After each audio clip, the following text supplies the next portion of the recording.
Maithili express की शानदार प्रस्तुति।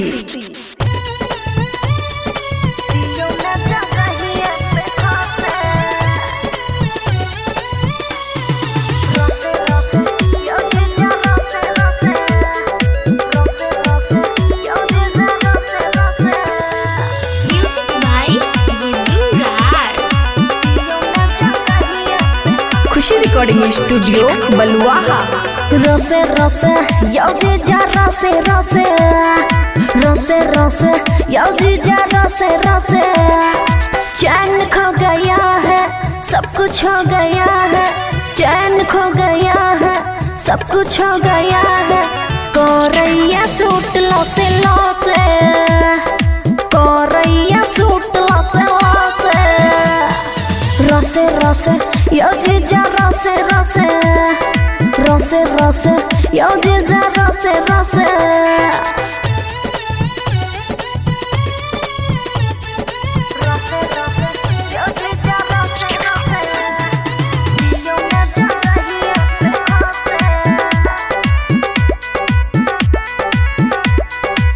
हमर छोट आहा के मोट कोना हमें करे बर्दास। लगैया डर बाली उमर काम आहा कर देबै नास। कमे छेज करू परहेज चीज बनल छै हमर खास। अरे होसना खबर है ये कैसा असर है, होसना खबर है ये कैसा असर है। दियो न जगहिए पे खास, दियो न जगहिए पे खास। रसे रसे यौजी जा रसे रसे रसे रसे यौजी जा रसे रसे।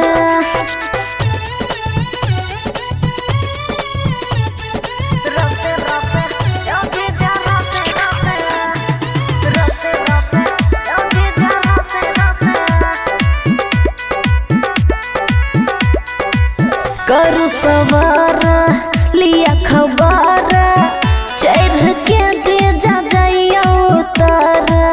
बड़ी बेजोर क देबै भोर देह करैया थर थर।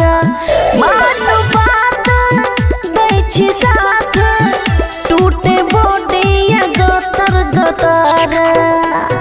लेबै हमर जान क देबै जवान, लेबै हमर जान क देबै जवान।